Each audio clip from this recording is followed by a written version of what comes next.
இந்த வீடியோல Naruto Shippuden season 6 episode 114 நம்ம பார்க்க போறோம். ஓப்பனிங்லயே ஒரோச்சிமாரு அட்டாக் பண்ண ஆரம்பிச்சிருப்பா. சாஸ்கே டாச் பண்ணுவான். சிடோரிய கத்தி மாதிரி மாத்தி எல்லா பாம்போட தலையையும் வெட்டுவான். ஒரோச்சிமாரு சாஸ்கேன்ட்டு அவனை நோக்கி வருவான்.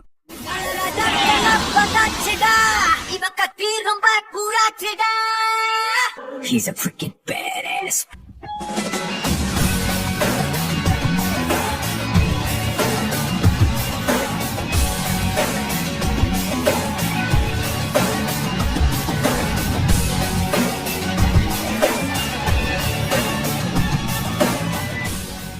ஓப்பனிங் சாங் முடிஞ்சதுக்கு அப்புறமா ஐ ஆஃப் த ஹாக் அப்படிங்கிற இந்த எபிசோடோட டைட்டில் போட்டு ஸ்டார்ட் பண்றாங்க. தேர்ட் ஹோக்காகே ஒரோச்சிமாருக்கு சென்சேவா இருந்த டைம் பீரியட்ல காட்டுவாங்க. ஒரோச்சிமாரு அவன் சின்ன பையனா இருக்கும் போது ஒயிட் ஸ்னேக்கோட உறிஞ்ச தோலை எடுப்பான். இது என்னன்னு சொல்லி அவன் சென்சே கிட்ட கேட்கும் போது ஹீரோசன் இது ஒயிட் ஸ்னேக்கோட உறிஞ்ச தோலா தான் இருக்க முடியும், லக்கு தான் போ உனக்கு அப்படின்பாரு. ஒரோச்சிமாரு இதுக்கு முன்னாடி இப்படிப்பட்ட விஷயத்தெல்லாம் நான் பார்த்தது இல்லைன்னு சொல்லுவான். ஏன் நானும் தான் பார்த்தது இல்ல, இதெல்லாம் ரொம்ப ரேர் அப்படின்பாரு. பாஸ்ட் டைம்ஸ்ல இது குட் லக் அப்புறம் புதுப்பித்தலோட சிம்பிளாவே கன்சிடர் பண்ணிருக்காங்க அப்படின்னு ஹீரோசன் சொல்லவும் அதிர்ஷ்டம் அப்புறம் புதுப்பித்தலா அப்படின்னு சொல்லிட்டு அந்த பாம்போட தோலை தொட்டு பாப்பான் ஒரோச்சிமாரு. உன் கையில கிடைச்சிருக்குன்னா இது உனக்கான கர்மாவா இருக்கலாம். ஒருவேளை உன்னோட பேரண்ட்ஸ் எங்கேயோ திரும்ப பிறந்திருப்பாங்களோ என்னமோ, மேபி ஏதோ ஒரு நாள் நீ அவங்களை கண்டிப்பா பாப்ப வளர்ந்ததுக்கு அப்புறமா அப்படின்னு ஹீரோசன் சொல்லும் போது எப்பன்னு சொல்லி கேப்பா. யாருக்கு தெரியும், விதியை பொறுத்தது அப்படின்னு இருப்பாரு ஹீரோசன். ஒரோச்சிமாரு பேட்டர்ல சண்டை போடும் போது நாவாக்கி அவனுக்கு முன்னாடி போயிருப்பா. ரொம்ப கியூரியஸா இருக்கா அப்படின்னு பாத்துட்டு இருக்கும் போதே நாவாக்கி போன இடம் வெடிச்சு சதறி இருக்கும். அவன் கழுத்துல போட்டிருந்த செயின் ஒரோச்சிமாருவோட கால் கிட்ட வந்து விழுந்திருக்கும். ஜிராயாவும் சுனாடையும் வந்திருப்பாங்க. சுனாடையவை தடுப்பாரு ஜிராயா. போர்ல நாங்க ஒன்னா இருந்தோம் அப்படின்னு சொல்லி நாவாக்கி போட்டிருந்த ஹொக்காகே நெக்லஸ ஒரோச்சிமாரு கொடுத்திருப்பான். இதுக்கப்புறமா திரும்ப போர் நடந்திருக்கும். சுனாடையோட டீமை தாக்கிட்டாங்களான்ட்டு போவான் ஒரோச்சிமாரு. நானும் இறந்திருப்பான். சுனாடை பயங்கரமா கத்தி கதறுவாங்க. ஏன் மனுஷங்க மட்டும் இவ்வளவு பலவீனமா இருக்காங்க அப்படின்னு திங்க் பண்ணிருப்பான். வாழ்நாள்ல யூஸ் பண்ணாத பவர் மனுஷங்க உடம்புக்குள்ள அப்படியே இருக்கும். அந்த பவரை மட்டும் மொத்தமா ரிலீஸ் பண்ணோம்னா அப்படின்னு ஒரோச்சிமாரு எக்ஸ்பெரிமெண்ட் பண்ணிட்டு இருக்கும்போது ஆங்கோ இது என்னன்னு சொல்லிட்டு விளையாட்டுத்தனமா கேட்டு இருப்பா. தாயத்தன்னு சொல்லுவான் ஒரோச்சிமாரு. தாயத்தா இதுவான்னு சொல்லிட்டு எடுத்து சுத்தி சுத்தி பாப்பா ஆங்கோ. அதிர்ஷ்டத்தையும் புதுப்பித்தலையும் குறிக்கிற யாருக்குமே கிடைக்காத ஒரு தாயத்து அப்படியான்ட்டு. ஆனா ஒரோச்சிமாரு சென்சே நீங்க எவ்வளவுதான் கஷ்டப்பட்டு ரிசர்ச் பண்ணாலும் செத்தவங்களை திரும்பி கொண்டு வர முடியுமா என்னன்னு சொல்லி கேப்பா.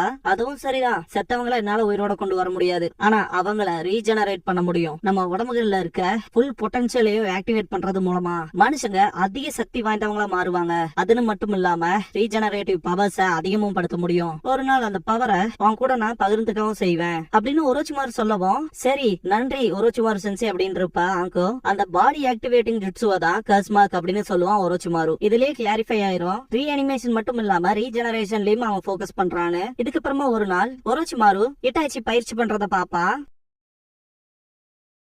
சுத்தி வர ஏகப்பட்ட குனாய்ஸை எய்ம் பண்ணி அடிக்கிற லான்ச்சர் வெப்பன்ஸ் இருக்கும். இட்டாச்சி அதை ட்ரிகர் பண்ணி விட்டுட்டு பிராக்டிஸ் பண்றத பார்த்த ஒரோச்சிமாரு முட்டாள்தனமா இருக்கு, பயிற்சிக்கான லிமிட்னு ஒண்ணு இருக்கு இல்லையா அப்படின்ட்டு இட்டாச்சியை சேவ் பண்ணலான்னு ட்ரை பண்ணும்போது இட்டாச்சி எல்லா குனாய்ஸ்ல இருந்துமே டாச் பண்ணுவான். வந்த எல்லா குனாய்ஸ்ல இருந்துமே எஸ்கேப் ஆகி நிப்பான். இத பார்த்த ஒரோச்சிமாருவுக்கு இட்டாச்சியோட வீரத்தை பார்த்த ஒரோச்சிமாரு இதான் ஷரிங்கானோட பவரா, என்னதான் ஷினோபி ட்ரைனிங் எடுத்தாலும் உச்சிகா கிளான சேர்ந்தவங்கள சர்பாஸ் பண்ணவே முடியாது அப்படின்னு திங்க் பண்ணுவான். உச்சிகா கிளானோட கெக்கே கென்காயான ஷரிங்கான் மேல அவ்வளவு பேராசை கிரியேட் ஆயிருக்கும். இதுக்கப்புறமா ஒரு ஷினோபி கீழே விழுந்து கிடக்கிற மாதிரி இருக்கும். என்ட்ரி ரெஸ்ட்ரிக்டட்னு போர்டு மாட்டி இருக்கும். சீக்ரெட் ஸ்க்ரால்ஸ் ஆன எல்லாத்தையுமே புரட்டி பார்த்திருப்பான். அங்கதான் இந்த டிரான்ஸ்பர் அப்படிங்கிற விஷயத்த அந்த ப்ரொசீஜர்ஸ் இருக்க ஸ்க்ரால புரட்டி பார்த்துட்டு இந்த ஃபர்பிடன் ஜுட்சுவை கத்துக்க அட்லீஸ்ட் ஒரு மாசமாவது எடுக்கும் அப்படின்னு பாத்துட்டு இருப்பான். சுத்தி வர இருக்க எல்லா ஸ்க்ரால்ஸுமே பாத்தீங்கன்னா ஒவ்வொரு ஜுட்சுக்கானதுதான். இது எல்லாத்தையுமே ஒரு மனுஷனுக்கு கொடுத்த லைஃப் ஸ்பேன் மூலமா கத்துக்கிறது அப்படிங்கிற விஷயம் நடக்கவே நடக்காது. ஈவன் பிராக்ஷன் திங்ஸ் கூட கத்துக்க முடியாது. ரீஅனிமேஷன் ஜுட்சு மூலமா என்னோட வாழ்க்கையை எக்ஸ்டெண்ட் பண்ணா கூட அதுக்குன்னு ஒரு லிமிட் இருக்கு.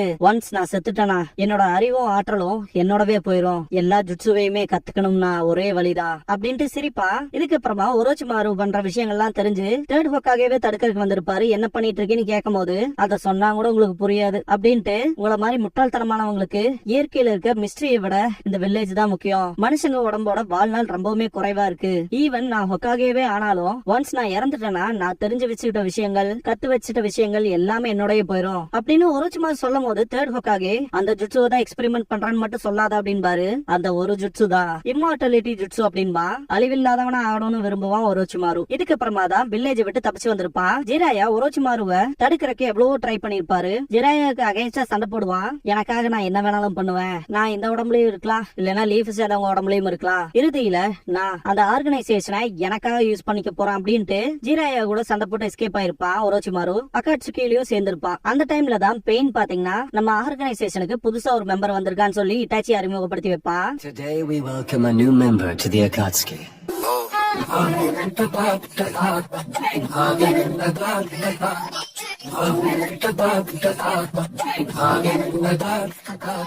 இட்டாச்சியை பார்த்த உடனேயுமே அந்த ஷரிங்கான் மேல இருக்க பேராசை ஒரோச்சிமாருவை அதை எப்படியாவது அடைஞ்சாகணுங்கிற எண்ணத்துக்கு கொண்டு வரும். இட்டாச்சியும் ஒரோச்சிமாருவும் தனித்தனியா போகும்போது மொத்த கிளானையுமே கொன்னுட்டு அக்காட்சுகில வந்து சேர்ந்திருக்கான் அப்படிங்கிற மாதிரி ஒரோச்சிமாரு பார்த்துட்டு அவனோட ஸ்னேக் வச்சு அட்டாக் பண்ணுவான். ரொம்பவுமே பிரிஷியஸான ஷரிங்கான பொசஸ் பண்ணவன் இப்ப எனக்கு முன்னால இருக்கான், எவ்வளவு லக்கியானவனா, நான் உன் உடம்பு எடுத்துக்கிறேன் அப்படின்னு ஒரோச்சிமாரு சொல்லிட்டு இருக்கும் போதே இட்டாச்சி பாப்பா. சொல்ல போனா ஒரோச்சிமாரு கென்ஜுட்சுல மாட்டிருப்பான். இவ்வளவு நேரம் நான் பேராலிசிஸ் கென்ஜுட்சுலயே மாட்டியிருந்தேங்கிற மாதிரி அவனுக்கே ஆச்சரியமா இருக்கும். ஷேக்கிள் ஸ்டேக்ஸ் அப்படிங்கிற ஜுட்சுல போட்டிருப்பா இட்டாச்சி. இப்ப கூட ஒரோச்சிமாரு அந்த விஷுவல் ப்ராவஸ் நினைச்சுதான் அமேசிங்னு சொல்லி ஃபீல் பண்ணுவான். ரியலா ஒரோச்சிமாரு எந்த மாதிரியான விஷயத்துல மாட்டிருக்கான்னு காட்டுறதெல்லாம் வேற லெவல்ல இருக்கும். ஒரோச்சிமாரு ரிலீஸ் பண்றதுக்கு ட்ரை பண்ணும்போது பயங்கரமா பிளட் தெரிக்கும். இட்டாச்சி அட்டாக் பண்ணிருப்பான். நீ என்ன ஜுட்சு வேணாலும் பண்ணிக்க, ஆனா என் கண்கள் அது எல்லாத்தையுமே பாத்துரும் அப்படின்பா. இதுக்கப்புறம் ஒரோச்சிமாரு லீஃப் அட்டாக் பண்ணி முடிச்சதுக்கு அப்புறமா கென்யுமாருவோட உடம்புக்கு போயிருப்பான். காபுட்டோ சாஸ்கேவை கூட்டிட்டு வரும்போது அவனோட கண்களை தான் பாத்திருப்பான் ஒரோச்சிமாரு. வாங்க போலாம் அப்படின்ட்டு மனசுக்குள்ள என் வருங்காலமே இந்த பையனை நம்பிதான் இருக்கு அப்படின்னு இருப்பான். பிரசன்ட்ல காட்டுவாங்க சாஸ்கே ஒரோச்சிமாருவோட அந்த ஃபார்ம 2-3 வெட்டி இருப்பான். என்ன ஆட்டம் முடிஞ்சதா அப்படின்ட்டு காஸ்மாக்கோட லெவல் 2ல இருந்து நார்மல் ஆவான். அவன் உடம்பு திடீர்னு வினோதமாகும். என்னடான்னு பார்த்தா ஒரோச்சிமாரு தான் அவனோட நச்சு புகையை வெளியே தள்ளியிருப்பான். ஜெயண்ட் ஒயிட் ஸ்னேக்கோட ரத்தம் காத்துல கலக்க ஆரம்பிச்சதுன்னா அதை சுவாசிக்கிறவங்களுக்கு உடல் உணர்ச்சி இல்லாம போகும் அப்படின்பா.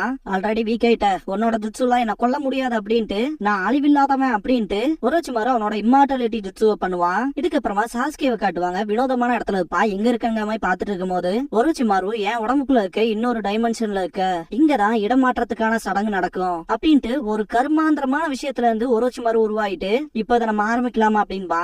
பாம்பு வெறும் தசைகளா இருந்தா எப்படி இருக்குமோ ஒரு மாதிரி ஊறிட்டு அந்த மாதிரியான விஷயங்கள் சாஸ்கேவை அப்படியே ஃபுல்லா கவர் பண்ண ஆரம்பிக்கும். இதுக்கு முன்னாடி ஒரோச்சிமாரு கென்யுமாரு மாதிரியான சிலரை அவனோட ஹோஸ்ட் பாடியை யூஸ் பண்ணிருப்பான் இல்லையா, அவங்களெல்லாம் சாஸ்கே பாப்பான். ஒரோச்சிமாரு இப்ப கூட உச்சியாவோட அந்த விஷுவல் ப்ராவஸ புகழ்வான். என்னடான்னு பார்த்தா இதுக்கு முன்னாடியே பாத்தீங்கன்னா இட்டாச்சி ஒரோச்சிமாரு அவன் பிடிக்க ட்ரை பண்ணப்ப கென்ஜுட்சுல போட்டிருப்பான் இல்லையா டிமானிக் இல்யூஷன், அதே விஷயத்த சாஸ்கேவும் பண்ணிருப்பான். அந்த கண்கள் இறுதியா எனக்கு கிடைக்க போகுது அப்படின்ட்டு இருப்பான் ஒரோச்சிமாரு. அப்படியே காபுட்டோ கிட்ட காட்டுவாங்க மெடிகேஷன் ப்ரிப்பேர் பண்ணிட்டு வரட்டு போனான் இல்லையா, ட்ரக்ஸ ப்ரிப்பேர் பண்ணிட்டு இருப்பான். இருந்தாலுமே மெடிகேஷன்ஸ் மட்டுமே ஒர்க் அவுட் ஆகாது, சீக்கிரமா அந்த இடம் மாற்றத்துக்கான சடங்குகளை பண்ணியாகணும், நாளைக்கோ இல்ல இன்னைக்கோ அப்படிங்கிற மாதிரி திங்க் பண்ணிட்டு அந்த ட்ரக்ஸ பேப்பர்ல போட்டு சாஸ்கேல விருப்பத்தோட வருவான்லாம் நம்ப முடியாது அப்படின்ட்டு கதவு கிட்ட போயிட்டு சாஸ்கேனால கூட அந்த சடங்கை தடுக்க முடியாது அப்படின்ட்டு கிளம்புவான். அக்காட்சுகில இருக்கும் போது இட்டாச்சியோட உடம்ப ஒரோச்சிமாரு அடையாக்கு ட்ரை பண்ணும் போது அந்த கென்ஜுட்சுல போட்டு அதை ரிலீஸ் பண்றதுக்கு ஒரோச்சிமாரு ட்ரை பண்றப்ப இட்டாச்சி கையை வெட்டி இருப்பான் இல்லையா, அந்த கை அப்படியே இங்கதான் இருக்கும், அதுவும் அந்த மோதிரத்தோட. காபுட்டோ ஒரோச்சிமாரு இருக்கிற இடத்துக்கு போய் பார்க்கும்போது கதவுல உடஞ்சிருக்கும் இல்லையா,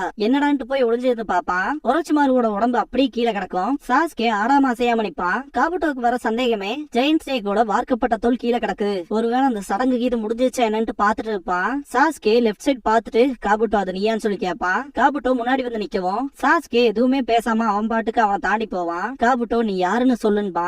சாஸ்கே காபுட்டோவை பார்த்துட்டு அத நீயே சொல்லு அப்படின்ட்டு ஒரோச்சிமாரு அந்த இடமாற்றம் பண்றதுக்கான சடங்கு பண்ணும் போது என்ன நடந்துச்சு அப்படிங்கிற விஷயத்த விஷுவலாவே காட்டுவான். காபுட்டோ அந்த விஷுவலை பார்க்கும்போது இது இடமாற்றத்துக்கான சடங்கு தானே, அவனோட மெமரி எனக்கு காட்டுறானோ அப்படின்ட்டு இவங்களுக்கான சடங்கு முடிய போகுதுன்னு பாத்துட்டு இருப்பான். ஒரோச்சிமாரு சாஸ்கேவை ஃபுல்லா பொசஸ் பண்ண வரும்போது சாஸ்கே மொத்தத்தையுமே ரிவர்ஸ் பண்ணி விட்டுருப்பான். இந்த இடத்த மொத்தமா உருவாக்குனதே நான் தான், இதுக்கான வாய்ப்பு இல்ல இது எனக்கான இடம் அப்படின்பா ஒரோச்சிமாரு. ஸ்டன்னாய் நிப்பான். என்னடான்னு பார்த்தா சாஸ்கே எனக்கு அகைன்ஸ்டா என்ன ஜுட்சு வேணாலும் பண்ணு, ஆனா என் கண்களுக்கு முன்னாடி உனக்கே புரிஞ்சிருக்கும்னு நினைக்கிறேன் அப்படின்பா. இந்த ஸ்பேஸே சாஸ்கேவோட விருப்பத்துக்கு இணங்கும். இத பார்த்து காபுட்டோக்குலாம் அள்ளு விட்டுரும். சாஸ்கே கேத்தமா இந்த ஸ்பேஸ் மாறுது அப்படின்ட்டு பயப்படுவான். ஒரோச்சிமாரு இப்ப கூட தோல்வியை ஒத்துக்க மாட்டான். இது நடக்க விட மாட்டேன், நான் அழிவில்லாத ஒரோச்சிமாருடா, அதுவும் இங்கடா சாக மாட்டேன், இப்படி நடக்க நான் விட மாட்டேன். இயற்கையை பத்தின மிஸ்டீரியஸான விஷயங்களை அவிழ்க்க வந்தவன் நான் தான், எல்லாமே எனக்கானதுதான் அப்படின்னு கத்துவான் ஒரோச்சிமாரு. அந்த ஸ்பேஸ் கிரியேச்சர் முழுங்கி இருக்கும். ஆங்கோ கிட்ட காட்டுவாங்க. அவ கூட வந்த மெம்பர்ஸ் பிரிவாங்க. ஒரு டைரக்ஷனை நோக்கி குணாயை எடுத்து அடிப்பா. பார்த்தா அங்க ஒயிட் ஸ்னேக் இருக்கும். ஆங்கோ கஸ்மாக்கு தொட்டு பாப்பா. இந்த நாளோட சன்செட் மட்டும் சிகப்பு நிறமே பிளட் கலர்ல இருந்தா எப்படி இருக்குமோ அந்த மாதிரியான ஒரு சன்செட் நடக்கும். இத பார்த்த நருட்டோ பார்த்தா கெட்ட சகனம் மாதிரி இருக்கு அப்படின்பா. இந்த சன்செட்டை சுனாடே அப்புறம் ஜிராயா 2 பேருமே பாப்பாங்க. ரத்த நேரத்துல இருக்கு அப்படிங்கிற விஷயத்தான் திங்க் பண்ணுவாங்க. ஒரு கழுகு பறந்து போறத காட்டுவாங்க. அதாவது சாஸ்கே சுதந்திரமா ஆயிட்டான் அப்படிங்கிற விஷயத்த சிம்பாலிக்கா காட்டுற மாதிரி. இதுக்கப்புறமா கீசமே அந்த இட்டாச்சி கிட்ட காட்டுவாங்க. இட்டாச்சி ஸ்டாப் ஆயிட்டு அந்த வினோதமான சன்செட்டை பாப்பான். கீசமே ஏதாவது பிரச்சனைன்னு சொல்லி கேட்பான். ஒண்ணும் இல்லன்ட்டு இட்டாச்சி நடந்து போவான். தூரத்துல இருக்க கழுகோட கண்ணுக்குள்ள போய் சாஸ்கேவோட கண்ணு வழியா வர மாதிரி டிரான்சிஷன் பண்ணிருப்பாங்க. காபுட்டோ பேச முடியாத நிலைமையில அப்படி நடுங்கிட்டு நிப்பான். சாஸ்கே ஒரோச்சிமாருவ மொத்தமா நான் உள்வாங்கிட்டேன் அப்படின்பா. ஷரிங்கனுக்கு முன்னால ஒரோச்சிமாரு சாம்பலான மாதிரி காட்டுவாங்க. சாஸ்கே இந்த இடத்த விட்டு கிளம்பி இருப்பான்.